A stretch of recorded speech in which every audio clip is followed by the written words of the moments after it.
Welcome to Delta TV Main News Tonight. My name is Francis Ofudwe.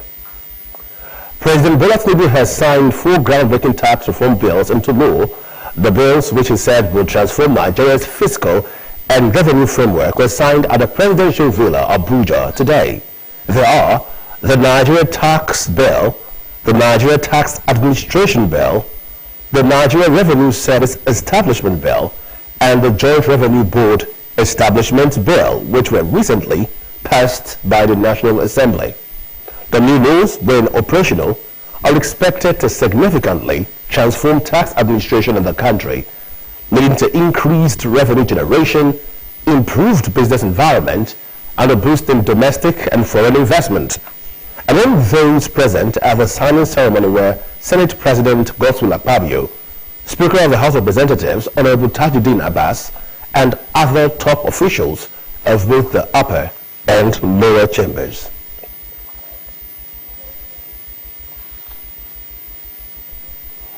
A one-day sensitization program on the Violence Against Persons Prohibition Law 2015, domesticated in Delta State as the VAP Law of 2020, has been held at the Ministry of Justice, Asaba. The training themed Breaking the Silence, United Against Sexual and Gender-Based Violence was organized by the Office of Sexual Offences, Domestic Violence and Child's Rights. Antonia Mowa reports. Addressing the participants, the Director General and Permanent Secretary of the Ministry, Mr. Mamuzo Erede, said the training became necessary to deepen the knowledge of legal and non-legal staff of the Ministry of the VAP Law for effective and efficient service delivery, noting that ignorance of the law was no excuse. The training has been very, very impactful. We've learned the various provisions of the law and how we can better improve our prosecution rates and our conviction rates, because these are crimes that are against all sense of decency. Speaking during the event, the resource person, a former director of the office, Mrs. Patricia Kamagona, emphasized the importance of public awareness and full implementation of the VAP law in the state, adding that the state government had domesticated the law. It was now the responsibility of Deltans to ensure its strict enforcement and to familiarize themselves with their rights. She added that a minor found guilty may face up to 14 years in prison, while an adult offender may serve life imprisonment. She thanked the state government for being proactive and ahead of many other states in domesticating and implementing the VAP law, and acknowledged that challenges still exist in ensuring effective enforcement. The government of Delta State, they are very passionate, and that is why they make sure that this law was enacted. When you see it there, please speak out, and we in Ministry of Justice will sort it out.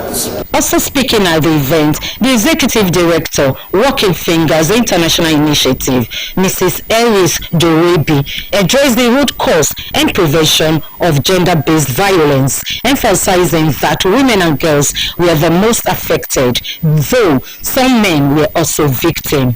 She stressed the importance of community involvement, urging residents to speak out, report cases, and support victims through proper referral channels.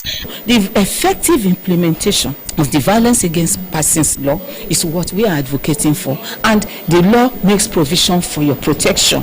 The program featured question and answer session where participants engaged experts on victim support and prevention strategies. If you hear anything, see anything, report it. There are channels for redress and to address such grievances. In some cases, in male gender, they suffer gender-based violence more. When we come across cases of gender-based violence, we should speak out. And I've also learned that support is important. It's been an eye-opener, and I'm hoping we'll have more of this kind of training. I am here at the Ministry of Justice, where stakeholders gathered for a one-day training on the Delta State VAP law. I am Antonia Mowa reporting. The wife of the Delta State is in the Catherine Oyeme has been honored with a prestigious award by the Department of Quantity Surveying, Enugu State University of Science and Technology, ASUT. The award was presented in recognition of her outstanding support and contributions to the growth and development of the department. The report is presented.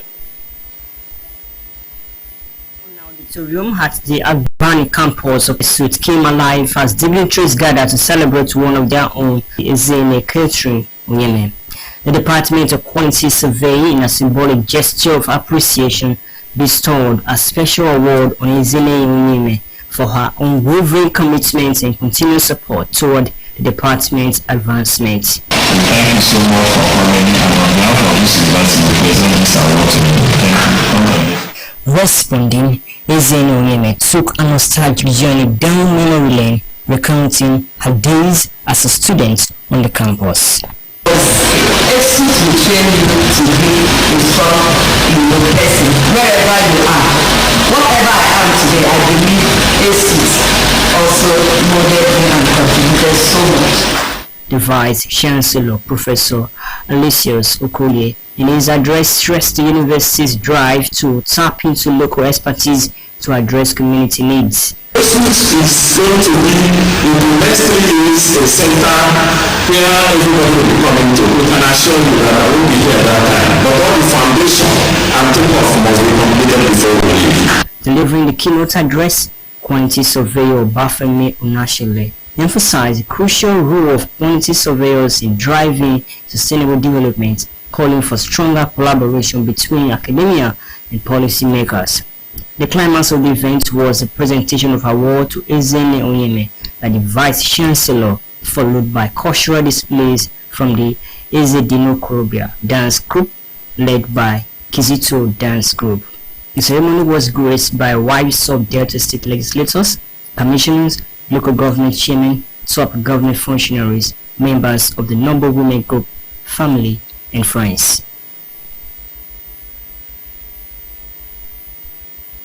The state government has called the residents of Owoyibo in Ika Northeast local government area to remain peaceful and support the moral agenda of Governor Sheriff Oborevwori as a pathway to attracting sustainable development in their community. The special advisor to the governor on peace building and conflict resolution, Chief Edwin Uzo, made the call during a meeting with members of the Owa Royal Palace at his office in Asaba. Henry Nogwa reports.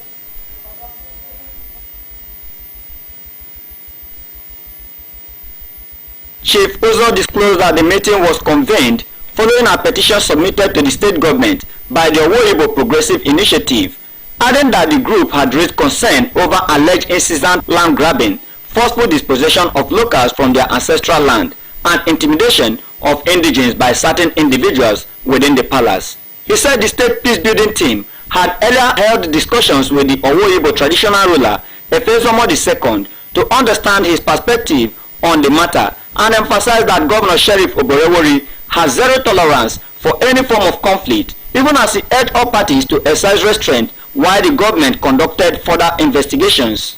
The special advisor assured the community that the state government was committed to peaceful resolution and will soon invite all concerned parties to a joint dialogue session aimed at resolving the dispute amicably. We asked them and advised them that they should go in and maintain peace and take everyone as a sovereign while we are investigating the matter. That we will come up with a position after meeting with all of them. A legal representative of the Owa Palace, Mr. Raymond Isito, presented his version of the event with supporting documents which were reviewed and acknowledged by the stakeholders present. Henry Onogwa reporting. As the world marks the Day Against Drugs Abuse today, the federal government has raised an alarm over the rising trend of drug abuse in Nigeria, particularly among young people. Speaking at an event to mark the International Day Against Drug Abuse and Illicit Trafficking in Abuja, the Permanent Secretary in the Federal Ministry of Health and Social Welfare, Ms. Daju Kacholam, said the government had unveiled a national strategy focused on prevention, treatment and recovery to address the crisis. She cited a report in the 2018 National Drug Use Survey which estimated that 14.6 million Nigerians engaged in non-medical use of substances such as cannabis and tramadol. Ms. Kacholom stressed that the ministry, in collaboration with the United Nations Office on Drugs and Crime, the World Health Organization, the National Drug Law Enforcement Agency, civil society organizations, and implementing partners, was fully committed towards implementing evidence-based strategies for drug prevention, treatment, and recovery. The chairman and chief executive officer of the National Drug Law Enforcement Agency, retired Brigadier General Buba Marwa, reaffirmed the agency's commitment to strengthen evidence-based prevention, expanding rehabilitation and reintegration services, as well as protecting vulnerable populations. Also today marked the International Day for Immunization, a day set aside to raise awareness on the critical roles vaccines played in protecting global health from childhood diseases to global pandemics. The event held under the auspices of the State Ministry of Health in collaboration with the World Health Organization and the United Nations International Children Emergency Fund, UNICEF. Violet Monge reports. The flag off, held at the press center of the government house Asaba, was performed by the traditional ruler of Idumujuno, Anyasi III. The monarch, in his remarks, said polio disease caused death and paralyzed children, noting that Nigeria had recorded 166 cases of polio in 2023 and 122 in 2024, indicating tremendous progress in the vaccination.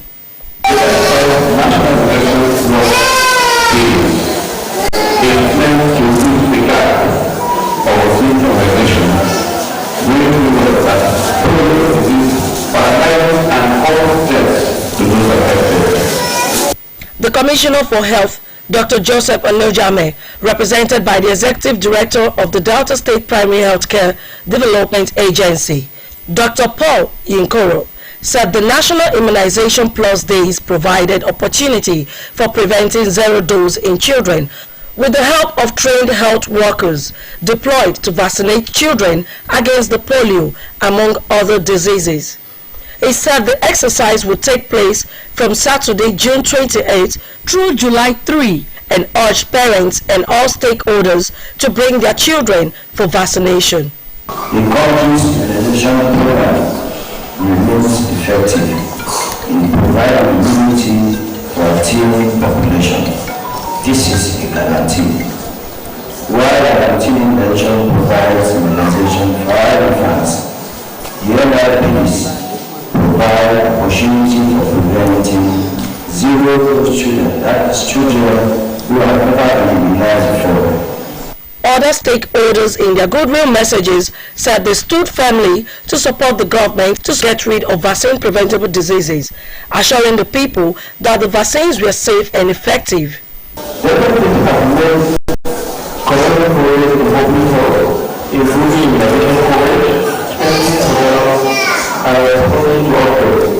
This accomplishment by way of celebration and innovation measures. This campaign is more than just delivering vaccines. It is a reaffirmation of our shared promise to leave no child behind. Despite the challenges on ground, our tireless effort continues to embody the true spirit of UNICEF. Some of the mothers expressed satisfaction with the initiative and called on other mothers to bring their children for the immunization. I really appreciate the government for doing this free initiative. I advise that parents should be open, they should bring out their children for immunization. It's a wonderful thing. Violet Monye reporting. The head of the Civil Service of the Federation, Mrs. Didi Wilson-Jack, has called for an urgent transformation of civil services worldwide to address 21st century challenges at the opening of the Maiden International Civil Service Conference in Abuja. Mrs. Wilson-Jack stressed that traditional public institutions must evolve rapidly to remain relevant. She noted that the conference themed Rejuvenate, Innovate and Accelerate was a critical agenda for survival. Mrs. Wilson-Jack stated that Nigeria's reform efforts as a motto, citing the automation of government processes, through an enterprise content management system and introduction of a performance management system linking individual goals to national priorities. She urged cross-border collaboration, stating that together they would explore new ideas, share innovations, and inspire lasting reform. The head of service of the Federation said the conference was a declaration that business as usual was no longer acceptable, but a signal that the workforce were ready to rejuvenate, to innovate, and to accelerate. The federal government has announced plans to begin full enforcement of the Extended Producer Responsibility EPR framework by 2025 in a bid to reduce plastic pollution. The Minister of Environment, Mr. Balarabe Lawal, said this during a capacity building workshop on the implementation of EPR in Nigeria, organized by the Protego Project in collaboration with the National Environmental Standards and Regulations Enforcement Agency, NESRA, in Abuja. The workshop, themed Strengthen Nigeria's Capacity on EPR Implementation, was part of the Protego Project, an initiative for the prevention of marine litter in the Gulf of Guinea. The project is funded by the German Federal Ministry for Environment and implemented by Adelphi Research, Germany. The minister noted that producers, importers and brand owners will be legally required to take responsibility for the collection, recycling and proper disposal of their post-consumer products, especially plastic packaging and other single-use materials. Represented by Director General of the National Agency for the Great Green Wall, NAGGW, Mr. Saleh Abubakar, the minister warned that Nigeria, with over 850 kilometers of Atlantic coastline, was vulnerable to marine plastic pollution. He cited the forthcoming national guideline on EPR for the packaging sector, set to take effect this year, and the draft National Environmental Plastic Waste Control Regulations 2025, which he said would make EPR mandatory for all companies in the packaging sector. According to the head of the Program for Green and Circular Economy at Adelphi, Germany, Mr. Amar Monolimath, the project was designed to provide financial support for setting up waste management and marine litter prevention systems in Nigeria, adding that the goal was to ensure the systems are financially sustainable and able to operate even after the project ends. To defense matters now, the Chief of Defense Staff, General Christopher Musa, has disclosed plans to deploy over 800 specially trained troops to address mounting security challenges in various parts of the country. Speaking during a defense training seminar held in Abuja, General Musa said the first batch of the Special Forces had completed rigorous and comprehensive training tailored to combat emergency or emerging threats. Though he did not specify the states that would be deployed to, states such as Benue, Plateau, and Borno have recently witnessed a surge in violent attacks. The defense chief added that the special troops would be deployed as a unit rather than in detachment. General Musa said the objective of the training was to build a unified training system that was adaptable, cost-effective, and mission-focused, while also enhancing inter-service cooperation and the use of cutting-edge tools such as artificial intelligence, autonomous systems, advanced surveillance technology, and cyber warfare capabilities. He stressed the importance of understanding the enemy in order to adequately prepare for future threats. Still talking security, the Civil Defense, Correctional, Fire and Immigration Services Board has announced a shift in the opening date for its recruitment portal, which was earlier scheduled for Thursday, June 26, 2025. The portal will now be open on Monday, July 14. In a statement by the Secretary to the Board, the CDC-FIB said the prospective applicants interested in joining any of the four services should henceforth visit the updated portal address, recruitment.cdcfib.gov.ng. The board emphasized that all applications are free of charge and warned applicants against making any form of payment. The CDC-FIB urged the public to take note of the new date and portal information. You're watching Delta TV main news at 8. Still to come, U.S. government condemns report degrading the impact of its strike on Iran nuclear site. Stay with us.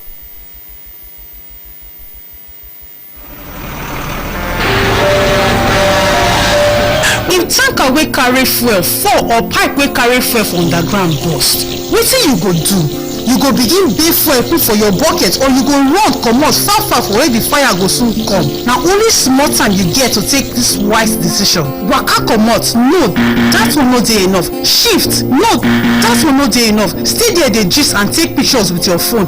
That na madness. Run, yes, run comot. Yes, your life depend on wetin you do. The fire go come at once and you no go fit control am. Why? Petrol dey catch fire easily. Why? Na just small spark go start big fire. So no stay there dey think. Run comot quick to save your life. No throway your life away because of say you wan pack petrol. Take this advice. This informate na from Public Enlightenment Office, Delta Broadcasting Service, Asaba.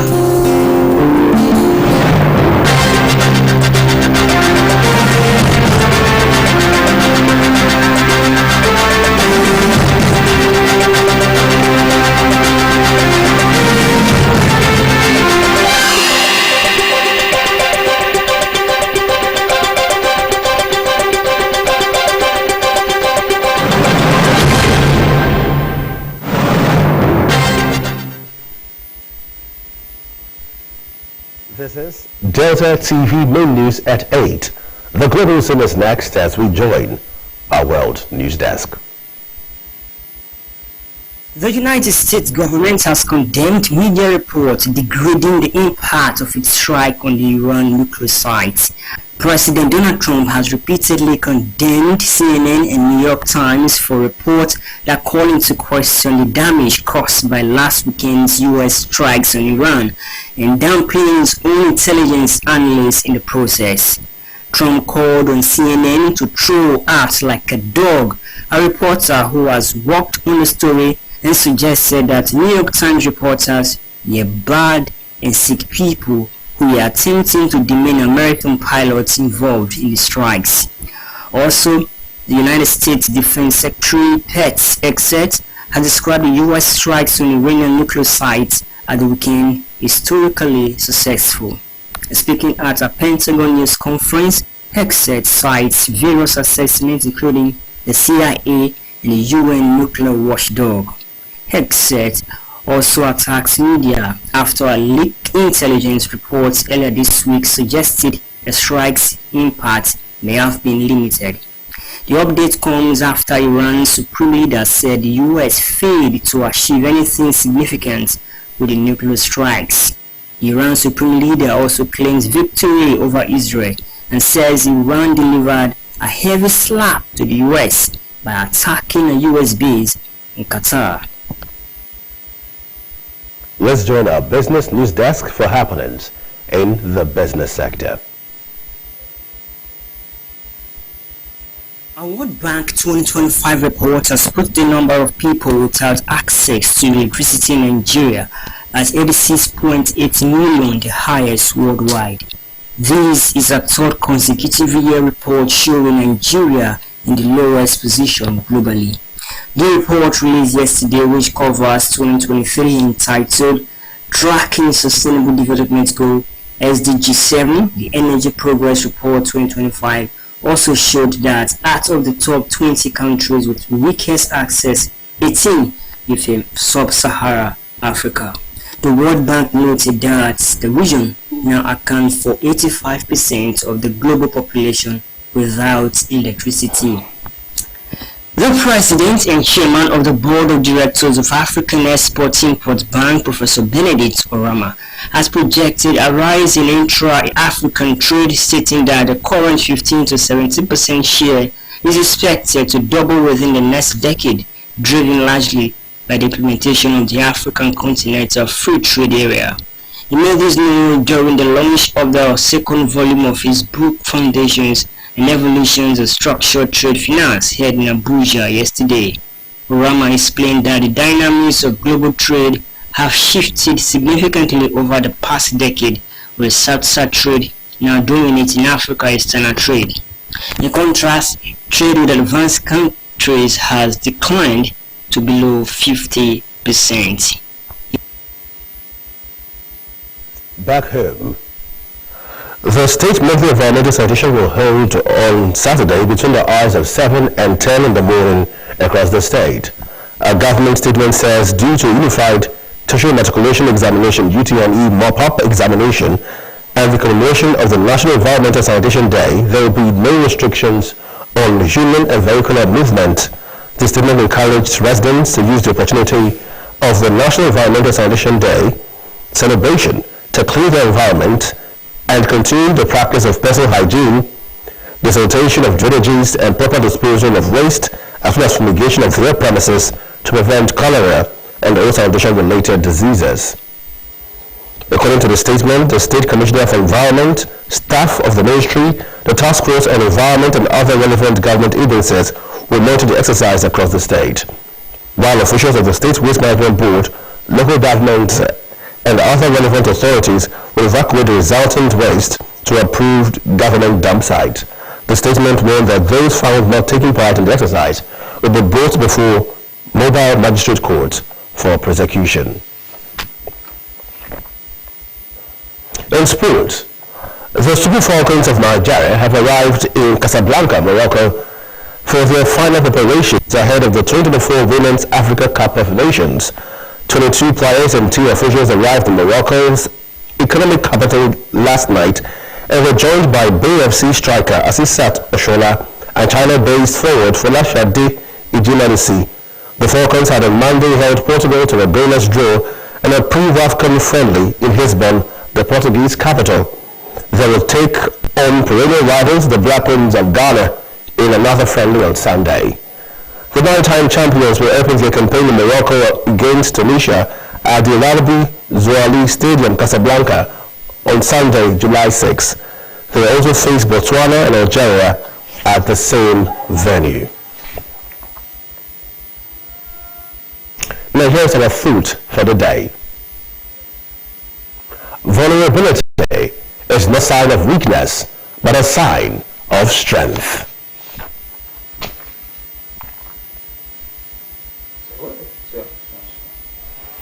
And to end the news, the main points again. President Bola Tinubu has signed 4 groundbreaking tax reform bills into law. The bills, which he said would transform Nigeria's fiscal and revenue framework, were signed at the presidential villa, Abuja, today. As the world marks the Day Against Drugs Abuse today, the federal government has raised alarm over the rising trend of drug abuse in Nigeria, particularly among young people. Speaking at an event to mark International Day Against Drug Abuse and Illicit Trafficking in Abuja, the Permanent Secretary of the Ministry of Health, Federal and Social Welfare, Ms. Daju Kacholom, said the government had unveiled a national strategy focused on prevention, treatment and recovery to address the crisis. A one-day sensitization program on the Violence Against Persons Prohibition Law 2015, domesticated in Delta State as the VAP Law of 2020, has been held at the Ministry of Justice, Asaba. The training, themed Breaking the Silence, United Against Sexual and Gender-Based Violence, was organized by the Office of the Sexual Offences, Domestic Violence and Child Rights. And from the foreign scene, we reported that the U.S. government condemns reports degrading the impact of each strike on Iran nuclear sites. That's the news. Thank you so much for being part of it. My name is Francis Ofulwe. Enjoy the rest of your evening. Good night.